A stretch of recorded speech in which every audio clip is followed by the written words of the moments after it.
21 ऑगस्टला भारत बंदचं आयोजन करण्यात आलेलं आहे. महाराष्ट्रातही होणार आहे. माझ्यासोबत काँग्रेसचे वरिष्ठ नेते डॉक्टर नितीन राऊत आहे. कशासाठी भारत बंदचा आवाज दिलेला, हाक दिलेली आहे? गेल्या 1 ऑगस्टला माननीय सुप्रीम कोर्टानं अनुसूचित जाती जमाती यांच्या वर्गीकरणाच्या बद्दल एक निर्णय दिला. त्या निर्णयाचा विषय म्हणजे त्याच्यात जी प्रेयर होती ती वर्गीकरणाची होती. परंतु कोर्टानं निर्णय देत असताना वर्गीकरणाचं उपवर्गीकरण करावं हा एक निर्णय दिला. त्यानंतर त्या ठिकाणी क्रिमी लेअरचा त्या ठिकाणी सुतोवाच करण्यात आला. त्या ठिकाणी ज्या एका पिढीने जर आरक्षणाचा लाभ घेतला असेल तर त्या पिढीपर्यंतच मर्यादित ठेवावं, असे 3 विषय त्या ठिकाणी सातत्यानं मांडण्यात आले. एक प्रकारचा राजनीतिक खेळ या ठिकाणी अनुसूचित जाती जमातीच्या सगळ्या लोकांसोबत या ठिकाणी करण्यात आलेला आहे. त्याचा निषेध म्हणून देशामध्ये 21 ऑगस्टला भारत बंदचं आव्हान आहे.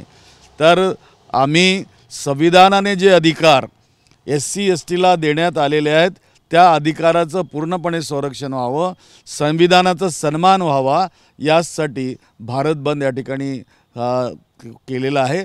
त्याला मी माझं संपूर्णपणे समर्थन करतो आणि त्यासाठी महाराष्ट्रातल्या प्रत्येक जिल्ह्यातल्या माझ्या सहकाऱ्यांसोबत मी संपर्क ठेवून आहे.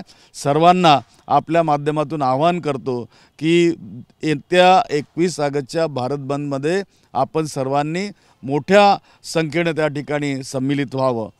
महाराष्ट्रातल्या भारत बंदमध्ये काँग्रेस पक्ष म्हणून सहभागी होणार आहे का? आणखी कुठले पक्ष आहे, कुठल्या संघटना आहेत? हा पक्षाचा विषय नाही.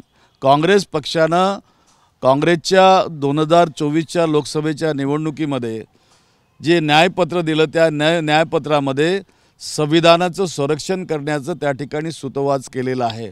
लोकांना त्या ठिकाणी सांगितलं की आमचा पक्ष संविधानाचं संरक्षण या ठिकाणी करेल, जे परमपूज्य डॉक्टर बाबासाहेब आंबेडकरांनी या देशाला दिलं. आणि ते करत असताना सातत्यानं या ठिकाणी आमचे नेते श्री राहुल गांधी हे जातीय जनगणनेची गोष्ट करतात. हा जो सुप्रीम कोर्टाचा निर्णय आलेला आहे हा निर्णय कोणत्याही जनगणनेच्या आधारावर नाही. त्या ठिकाणी कोणत्याही प्रकारचं ऑडिट करण्यात आलेलं नाही की किती लोकांनी याचा लाभ घेतला, किती लोकांनी नाही घेतला. एखादा IAS झाला, IPS झाला, एखादा जज झाला म्हणून तो अछूट ठरतो.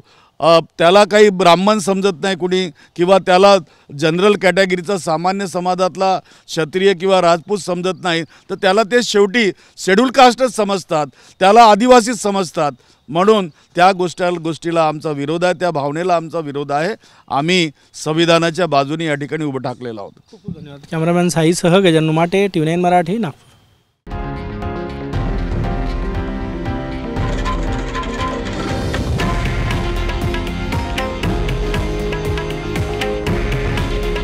हे आहे देशातील नंबर 1 न्यूज नेटवर्क आणि आपण पाहत आहात TV9 मराठी.